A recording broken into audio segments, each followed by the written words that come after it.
How much do you know about crocodiles, Bond? Everyone knows James Bond invented the spy thriller, except he didn't. Before Sean Connery ever ordered a martini, there were films that laid the groundwork, and after Dr. No hit big, a flood of imitators taught Bond how to evolve. These are 8 forgotten 60s spy thrillers that shaped everything we think we know about James Bond. Number 8, The Ipcress File.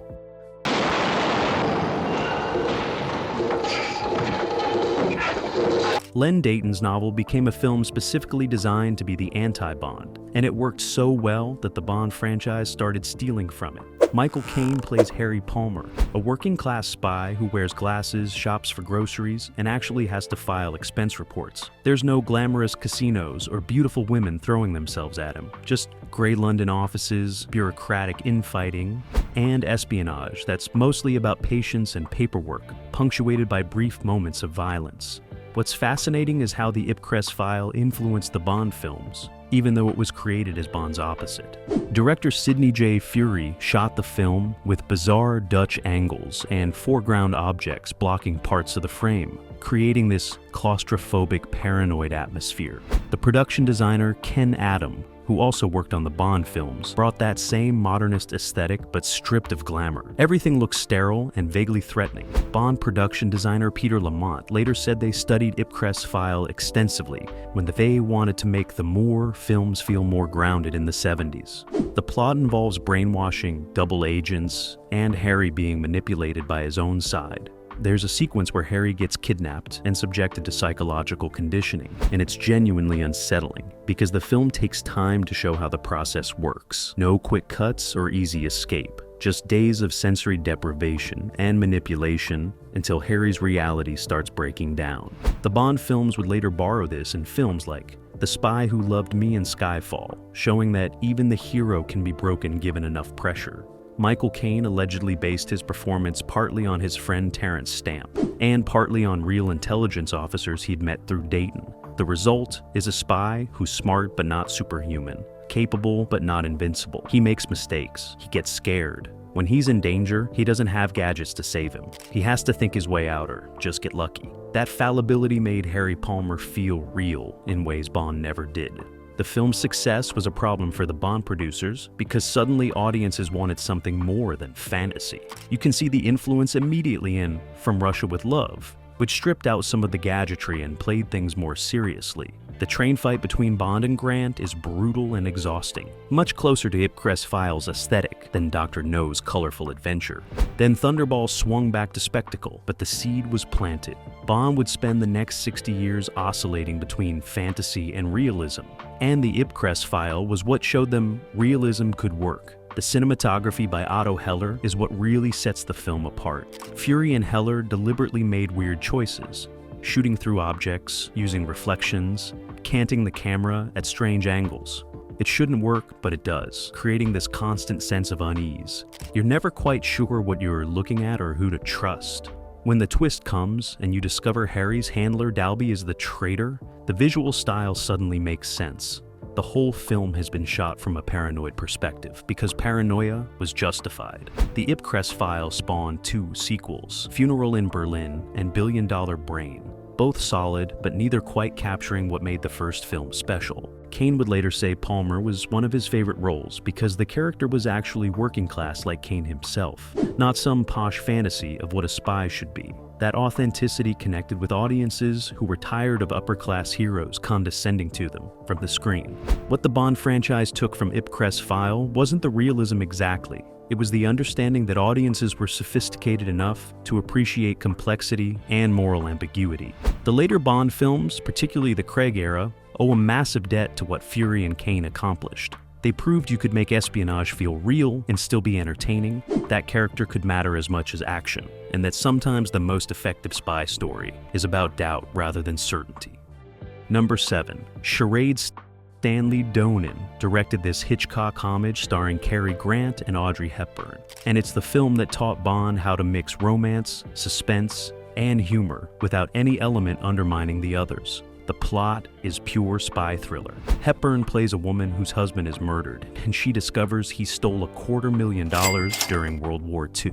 Now, 4 of his former OSS comrades want that money, and they're willing to kill her to get it. Grant plays a mysterious man who might be helping her, or might be one of the killers. What makes Charade fascinating is how it was specifically designed to capitalize on Bond's success, while doing something Bond couldn't do. Dr. No had just proven audiences wanted sophisticated spy entertainment, but Bond was stuck with Fleming's books and established characters. Dalton had complete freedom to cherry-pick the best elements from Hitchcock, from Bond, from classic Hollywood screwball comedy, and blend them into something new. The film's MacGuffin is about money rather than nuclear weapons or world domination, which makes the stakes feel simultaneously smaller and more believable.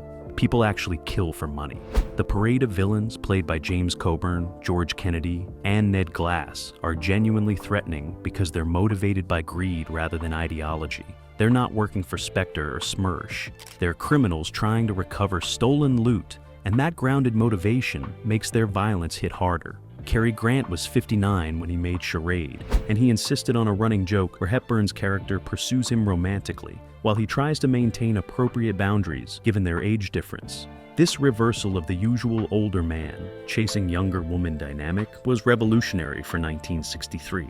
It also gave the romance a playful quality that Bond would copy repeatedly. The banter between Grant and Hepburn, the way attraction and suspicion coexist, that became the template for Bond's relationships with women who might be enemies. The action sequences are inventive without being fantastical. There's a fight in a Paris hotel that uses the confined space brilliantly, bodies slamming into furniture and walls. The climax at a theater involves practical stagecraft and misdirection, rather than explosions. Donen understood that suspense comes from not knowing who to trust, and he maintains that uncertainty right up to the final reveal. Every character has hidden motives. Every friendly gesture might be manipulation. Henry Mancini's score is as important as John Barry's work on Bond. The main theme is playful and romantic, but with an undercurrent of menace. It tells you this is entertainment, but there's real danger beneath the surface. Mancini would later work on the Bond film The Man with the Golden Gun, and you can hear Charade's influence in how he balanced romance and threat. The film was a massive hit, making over $6 million on a $3 million budget. Critics loved it, audiences loved it, and importantly, the Bond producers were paying attention. You can see Charade's DNA in every Bond film that tries to be romantic. The ski chase in On Her Majesty's Secret Service, the Egyptian sequences in The Spy Who Loved Me, basically all of Octopussy, they're all trying to capture what Donen achieved, that perfect balance where you're laughing and tense and charmed simultaneously. What's remarkable is how well Charade holds up. The 60s spy films mostly feel dated now, products of Cold War paranoia and space-age optimism. Charade feels timeless because it's fundamentally about trust and deception in relationships, which never goes out of style. The spy elements are window dressing for a sophisticated examination of how people hide who they really are and how terrifying it is to open yourself up to someone who might be playing you. Number 6, OSS 117, Mission for a Killer. Before Austin Powers parodied Euro spy films, France was cranking out serious competition for Bond with the OSS 117 series, starring Frederick Stafford as Hubert Bonacieux de la Bath. Mission for a Killer was the second film, and it's the one where the series found its identity as Bond, but more ruthless and less charming. American audiences barely saw these films, but in Europe they were massive, and the Bond producers were definitely watching. The French had a legitimate grievance about Bond. Fleming's novels treated the French intelligence service as incompetent or duplicitous, and French audiences wanted their own super spy who could show up the British. OSS 117 was their answer, an agent who worked for American intelligence but operated mostly in Europe and the Middle East. The films had bigger budgets than most European productions, used exotic locations extensively, and weren't afraid to get darker than Bond would go. Mission for a Killer sends OSS 117 to Brazil to investigate the assassination of a Middle Eastern prince. The plot involves Cold War intrigue, Nazi war criminals hiding in South America, and a conspiracy reaching into Western intelligence agencies. What separates it from Bond is the nihilism. There's no witty quips after kills. When OSS 117 shoots someone, it's brutal and efficient. He seduces women for information and then discards them without sentiment. The film presents this as professionalism rather than sociopathy, but it's uncomfortable watching. Director André Hunebelle was a veteran of French action cinema, and he brought a kinetic energy to the film that British productions couldn't match. The fight scenes are faster and more vicious. The car chases through Rio actually feel dangerous. There's a sequence where OSS 117 fights multiple opponents in a nightclub that predates similar Bond sequences by years. John Glenn, who later directed 5 Bond films, admitted in interviews that they studied the OSS series when choreographing action. The women in these films are more complex than typical Bond girls. Mission for a Killer has a female Israeli agent who's as capable and ruthless as OSS 117 himself. Their relationship is professional and sexual without the usual power dynamics. She uses him as much as he uses her, and when they part ways, there's mutual respect rather than conquest. The Bond films wouldn't approach that kind of equality until the Brosnan era. The gadgets are minimal, which actually makes the spycraft feel more authentic. OSS 117 uses cameras hidden in cigarette lighters and coded messages, but he's not pulling jetpacks out of his briefcase. The emphasis is on intelligence gathering and physical capability rather than Q-branch miracles. When the character needs to break into somewhere, he picks locks or climbs walls. That grounded approach influenced the Dalton and Craig Bond films' attempts to strip away fantasy. What really set the OSS series apart was its willingness to show intelligence work as morally compromised.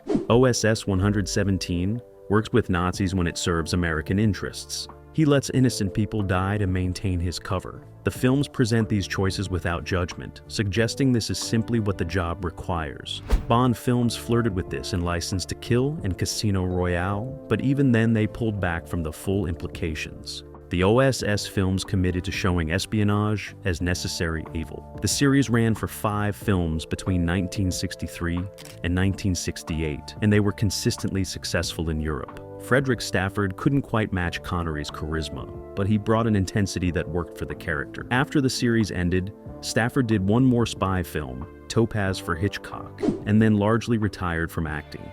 But his influence on screen espionage lasted much longer than his career. Number 5. The Manchurian Candidate. John Frankenheimer's paranoid masterpiece came out the same year as Dr. No, and while it's not a traditional spy thriller, its influence on the genre was enormous. The film follows Raymond Shaw, a Korean War veteran who was brainwashed by communists to become an unwitting assassin. Frank Sinatra plays his former commanding officer, who starts having nightmares suggesting something terrible happened to their unit, something everyone's memories have been altered to hide. This is a political thriller meets psychological horror, and it went places Bond never could. The brainwashing sequences are genuinely disturbing, showing American soldiers reconditioned to believe their comrade is a hero when he actually murdered fellow soldiers on command. The film treats mind control not as science fiction, but as plausible psychological warfare. After The Manchurian Candidate, every spy thriller had to consider the possibility that anyone could be compromised, that memory itself was unreliable. The setup is diabolically clever. Shaw returns from Korea as a decorated hero, but he's actually a sleeper agent who can be activated with a trigger, a playing card, the Queen of Diamonds. When he sees the card, he enters a dissociative state and follows whatever orders he's given, then forgets everything afterward. The communists have created the perfect weapon, an assassin who doesn't know he's an assassin. This concept influenced everything from The Bourne Identity to Winter Soldier to basically every story about programmed killers. What makes the film almost unbearable is the villain. Angela Lansbury plays Shaw's mother, and she's revealed to be the American handler for the communist conspiracy. And she's been manipulating her own son, planning to have him assassinate a presidential candidate so her husband, the vice presidential nominee, can take power. The incestuous undertones in their relationship make everything worse. Lansbury was only 3 years older than Lawrence Harvey, who played her son, but she embodied maternal evil so perfectly that it destroyed any wholesome image she'd built. Frankenheimer shot the film in high-contrast black and white that makes everything feel like a nightmare you can't wake from. The famous brainwashing sequence where the garden club meeting transforms into a communist indoctrination session, that visual metaphor for altered perception, became the language spy thrillers used to show psychological manipulation. Every time a Bond film shows someone under mind control, they're borrowing from Frankenheimer's visual grammar. The film was pulled from circulation after Kennedy's assassination in 1963 because the plot involved political assassination and conspiracy. It didn't return to theaters until 1988, which created this mythology around it as the film that predicted Kennedy's death. That probably wasn't true, but the timing was eerie enough that people believed it. When it finally became available again, a whole new generation of filmmakers discovered it and started incorporating its themes. The Manchurian Candidate taught spy thrillers that the real horror isn't external enemies. It's the possibility that you can't trust your own mind, that your memories might be false, that you might be working for the enemy without knowing it. The Bond films played with this in On Her Majesty's Secret Service with the brainwashing sequence, but they treated it as temporary and reversible. Frankenheimer showed it as permanent violation, the ultimate loss of autonomy. That darker vision would eventually surface in films like The Bourne Identity, where the hero discovers he's been turned into something monstrous and can't remember choosing it. Number 4. Our Man Flint. 20th Century Fox looked at Bond's success and decided to make their own version with one crucial difference. Derek Flint would be better than Bond at everything. Smarter, more charming, better with women, and equipped with gadgets that made Q Branch look like Radio Shack. James Coburn plays Flint with a smirking confidence that borders on parody. And yet, the film takes itself just seriously enough to work. It's the movie that showed Bond how to be fun without being stupid. The plot is classic 60s spy nonsense. A secret organization called Galaxy is using weather control technology to blackmail world governments into surrendering power. They've built a secret island base in the Mediterranean and recruited scientists who genuinely believe they're creating utopia. Flint has to infiltrate the organization, seduce multiple women, fight various henchmen, and save the world while barely breaking a sweat. It's Bond's formula cranked to 11. And somehow it works, because Coburn sells every ridiculous moment with complete conviction. What makes Our Man Flint significant is how it influenced Bond's shift toward camp in the late 60s. When the film came out in 1966, the Bond series was still playing things relatively straight. Goldfinger had gadgets but maintained stakes. Thunderball was spectacular but grounded. Our Man Flint showed you could go bigger, sillier, and more outrageous without losing the audience. The lighter cigarette with 82 functions, the apartment that responded to voice commands, the 4 girlfriends living with Flint simultaneously. All of it was absurd, and audiences loved it. The Bond producers were paying attention. You Only Live Twice, which came out the following year, suddenly had volcano layers and space capsules being swallowed and ninja armies. The influence is undeniable. By the time Roger Moore took over, Bond had fully embraced the Our Man Flint approach of treating ridiculousness with complete seriousness. The difference is, Flint owned the parody element while Bond tried to pretend it wasn't there. James Coburn was perfect casting because he could sell impossible competence without seeming threatening. He's so good at everything that it loops back around to being funny. There's a sequence where he performs ballet, plays jazz trumpet, speaks multiple languages, and demonstrates mastery of martial arts, all in about 10 minutes of screen time. It should be obnoxious, but Coburn plays it with such casual confidence that you just accept Flint as superhuman. The women in the film are where it gets complicated. Flint has his 4 girlfriends who all seem fine with the arrangement, which felt progressive at the time, but now plays as pure male fantasy. Then on his mission, he encounters the Galaxy women who've been brainwashed into pleasure units serving the organization's leadership. The film treats this as something to fix rather than exploit, which puts it slightly ahead of Bond in acknowledging these women as victims. Not by much, but the bar was low. Director Daniel Mann came from television and brought that pacing to the film. Everything moves fast, the cuts are quick, information gets delivered efficiently, so the film can get to the next set piece. This influenced the Bond film's increasing pace in the Moore era. Scenes got shorter, the globe-trotting became more pronounced, the goal was momentum over atmosphere, and Our Man Flint proved audiences would accept that trade. The gadgets deserve special mention because they're simultaneously more advanced and more useless than Bond's equipment. Flint's lighter does everything except light cigarettes well. His shoe has a blade, a radio, and storage compartments. His watch is a weapon, a tracking device, and apparently a universal remote control. The films were making fun of gadget dependency while also celebrating it, acknowledging that these tools were ridiculous while insisting they were cool. Our Man Flint was a big enough hit to spawn a sequel, In Like Flint, which dove even deeper into parody. The series should have continued, but Coburn's asking price got too high, and Fox moved on, but the influence remained. Every time Bond does something impossible with a straight face, that's Our Man Flint's legacy. The understanding that spy films could be cartoons as long as everyone committed to the bit. Number 3. Funeral in Berlin. Guy Hamilton directed the second Harry Palmer film, and it's the one where the anti-Bond aesthetic perfected itself. Michael Caine returns as the working-class spy, dealing with bureaucracy, expense accounts, and an operation so convoluted it makes Spectre's schemes look straightforward. A Soviet colonel wants to defect, but nothing is what it seems, and by the end, you realize everyone's been playing everyone else from the start. The film's title refers to the method of smuggling the defector out of East Berlin. He'll fake his death, get placed in a coffin, and be transported west during a staged funeral, but the operation keeps getting complicated by double agents, triple agents, and intelligence services using each other's operations for their own purposes. It's a chess game where the pieces keep changing sides mid-move, and Palmer just wants to complete his assignment and go home. What Funeral in Berlin taught Bond was that confusion could be a feature rather than a bug. The plot is genuinely hard to follow. Characters' allegiances shift. Information turns out to be disinformation. The person you thought was helping is actually running their own game. This mirrors actual Cold War espionage where nobody trusted anyone, and operations regularly collapsed due to betrayal. The Bond films had always presented clear heroes and villains.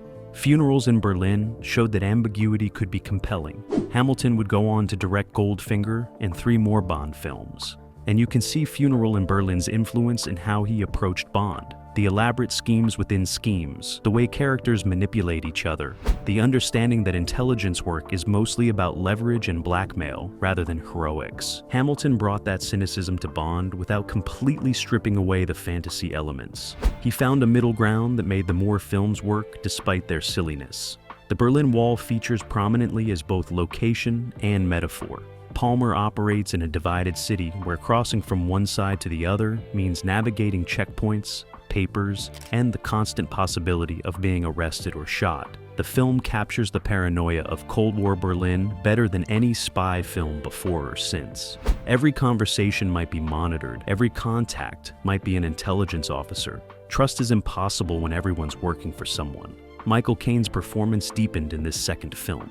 He'd figured out who Harry Palmer was and played him with increasing weariness. Palmer's not young anymore. He's been doing this too long. The thrill is gone if it was ever there, replaced by exhaustion and cynicism. When he's betrayed yet again, there's barely a reaction. Of course he was betrayed. Everyone betrays everyone. That's the job. The supporting cast is filled with character actors playing morally compromised people. Oscar Homolka as the Soviet colonel who might or might not actually want to defect. Paul Hubschmid as the handler who's definitely running his own agenda. Eva Renzi as the Israeli agent using Palmer for her own purposes. Everyone has secrets and everyone's competent, which makes every interaction a negotiation where the stakes are life and death, but the tone stays casual. Ken Adams' production design is less flashy than his Bond work, but more effective. The safe houses look like actual safe houses. Shabby apartments with basic furniture. The intelligence offices are cramped and cluttered with files. The Berlin locations are gray and oppressive. Adam proved he could do gritty realism as well as fantasy, and that versatility made him invaluable to the Bond franchise. He could design a villain's lair, but also make MI6 headquarters feel like an actual government building. The film ends with Palmer back in London, filing his report, already being assigned to the next operation. There's no celebration or sense of victory. He survived, completed his mission mostly, and now gets to do it again. That treadmill quality, the understanding that this work never ends and nothing ever really gets resolved, that's what separated Palmer from Bond. Bond saved the world. Palmer just postponed the next crisis. Funeral in Berlin showed Bond that audiences would accept complexity and moral ambiguity. The Craig films, particularly Skyfall and Spectre, are basically Harry Palmer films in tuxedos. The betrayals, the bureaucratic infighting, the sense that MI6 itself might be compromised, that all comes from what Hamilton and Caine established. Bond finally caught up to Palmer about 50 years later. Number 2. The Spy Who Came In From the Cold. Martin Ritz adapted John le Carré's novel and created the anti-Bond film to end all anti-Bond films. Richard Burton plays Alec Leamas, a British agent who's tired, bitter, and being used by his own side in an operation he doesn't fully understand. There's no glamour here, no beautiful locations or sophisticated gadgets, just gray London, grayer Berlin, and the moral rot of intelligence work where human beings are ammunition to be expended. The film came out in 1965 when Bond was at peak popularity. Thunderball would be released the same year and become the highest-grossing Bond film adjusted for inflation. Into this landscape of escapist fantasy came le Carré's brutal realism, and critics fell over themselves praising it as the antidote to Bond's lies. Le Carré himself had worked for British intelligence and resigned in disgust. The Spy Who Came In From the Cold was his revenge, showing what espionage actually looked like stripped of mythology. The plot is deliberately convoluted. Liamas pretends to defect to East Germany as part of an elaborate scheme to discredit an East German intelligence officer. But the real target is someone else, and Liamas is just a pawn being sacrificed to protect a more valuable asset. By the time he understands what's been done to him and why, it's too late. The operation succeeds but destroys everyone involved, including innocent people who just got caught in the machinery. Richard Burton was perfect for this role because he brought genuine world weariness to every scene. This wasn't acting. Burton by this point was drinking heavily, trapped in a marriage with Elizabeth Taylor that was public spectacle, basically exhausted by fame. That exhaustion translated into Liamas' character. He's so tired of the game that he barely has the energy to be angry about being used. When the betrayal is revealed, Burton plays it with resignation rather than rage. Of course they used him. That's what intelligence services do. The film is shot in black and white by Oswald Morris, and the cinematography is deliberately ugly. Everything is underlit, faces disappear into shadow. The locations are uniformly depressing, from the dingy safe house where Liamas pretends to be an alcoholic to the East German prison where he's interrogated. Morris made sure nothing looked romantic or exciting. This was espionage as bureaucratic evil, and the visuals reinforced that at every moment. What The Spy Who Came In From the Cold taught subsequent spy films was that disillusionment could be dramatically compelling. Before this, spy protagonists either believed in their cause or were cynical rogues enjoying the adventure. Liamas represents a third option, the true believer who's seen too much and can't reconcile his ideals with what the job actually requires. That archetype would reappear in the Bourne identity, Tinker Tailor's soldier spy, and every spy film that wanted to be taken seriously. The relationship between Liamas and Nan, the young communist librarian played by Claire Bloom, is where the film's moral center lives. She's idealistic and believes in the communist cause intellectually. Liamas is cynical about all ideologies, having seen what all sides do in their name. Their doomed romance represents the collision between innocence and experience. When she gets caught up in the operation and realizes she's been used just like Liamas, the devastation is complete. The ending is infamous. Liamas and Nan have one chance to escape East Germany by climbing over the Berlin Wall. Nan gets shot. Liamas makes it to the top, but instead of jumping to safety, he climbs back down to her body and gets shot himself. It's either suicide or the only moral choice left to him. The operation succeeded. His handlers got what they wanted. But everyone who actually did the work is dead. And that's presented as the inevitable result of intelligence work. The Bond films couldn't ignore the spy who came in from the cold, even though it represented everything they rejected. Her Majesty's Secret Service has moments of genuine melancholy that feel influenced by Le Carré. The Dalton films tried to add moral weight to Bond's missions, but it wasn't until Casino Royale that Bond really grappled with what Le Carré showed, the idea that the work corrupts, that good people get destroyed by necessary evil, that victory is often indistinguishable from defeat. That's all there in the ending of Casino Royale, when Bond realizes Vesper was manipulated just like he was. Number 1. Mirage. Edward Dmytryk's paranoid thriller is the forgotten masterpiece that taught Bond how to deconstruct its own hero. Gregory Peck plays a man who witnesses a suicide, then discovers he can't remember the last 2 years of his life. Everyone he meets claims to know him, but won't explain their connection. Someone's trying to kill him. The woman he thinks he loves says they've never met. Nothing makes sense, and the film systematically strips away everything the protagonist thought he knew about himself. Mirage came out in 1965 between Goldfinger and Thunderball, and it took everything Bond represented and inverted it. Bond always knows who he is. His identity is fixed and unshakable, no matter what happens. Peck's character in Mirage has no idea who he is or what he's done. The confidence that defines spy heroes becomes the question the film explores. What if you're not who you think you are? What if your memories are false? What if you've done terrible things you can't remember? The film noir aesthetic is crucial. Cinematographer Joseph McDonald shot it in a high-contrast black and white that makes New York look like a maze of shadows. Peck's character stumbles through this nightmare landscape trying to find anyone who'll tell him the truth. Every clue leads to more confusion. Every answer raises 3 more questions. The visual style reinforces the protagonist's disorientation, making the audience feel as lost as he does. What makes Mirage brilliant is how it structures the mystery. Information gets revealed slowly, each piece forcing you to recontextualize everything that came before. The man who died wasn't a suicide. He was a scientist working on a devastating weapon. Peck's character wasn't just a businessman, he was involved with the weapon somehow. The woman who claims not to know him was his fiancée before whatever caused his amnesia. The conspiracy isn't external, it's personal, and that makes it more terrifying than any global threat. Walter Matthau plays a private detective Peck hires to help investigate, and Matthau grounds the film with wry humor. He's seen weird cases before, but nothing like this. His running commentary on how insane everything is provides both comic relief and validation for the audience. We're not crazy for being confused. The situation is genuinely inexplicable. Mathau's presence also signals that this is a puzzle that can be solved, that there is truth under the deception even if finding it seems impossible. The film influenced how later spy thrillers approached amnesia and identity. The Bourne films are essentially high-budget action remakes of Mirage. A man wakes up with skills he doesn't remember learning, being hunted by people he doesn't know, trying to discover who he really is. Total Recall plays the same game with false memories. Even Bond eventually faced this in Skyfall when his past got weaponized against him. All of them owe a debt to what Dmytryk accomplished. What makes Mirage the #1 influence on Bond is how it demonstrated that spy thrillers could be psychological rather than physical. The action sequences are minimal. Most of the film is conversations, investigations, characters trying to understand what's happening.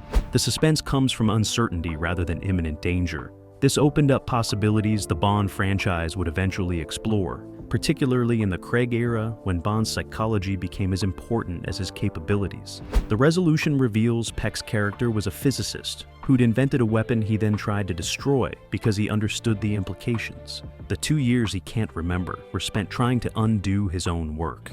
His amnesia was induced to protect him from people who wanted the weapon. The tragedy is that by forgetting, he lost the very moral conviction that made him worth protecting. The film asks whether identity exists without memory, whether we're defined by our actions or our awareness of them. Mirage ends with Peck's memories restored, reunited with his fiancée, but fundamentally changed by understanding what he's capable of. Knowledge is burden. You can't unknow what you've learned about yourself. That dark wisdom became central to serious spy fiction. Bond would eventually face it in Casino Royale, when he realizes what he's become and whether it was worth it. Every spy film that questions its hero's morality or explores the cost of the work is following the path Mirage cleared. So there you have it, 8 spy thrillers that shaped James Bond without getting the credit they deserve. Some showed him how to be realistic, others taught him how to embrace the absurd. Together, they proved the spy genre was bigger than one character, and that even icons need inspiration from somewhere.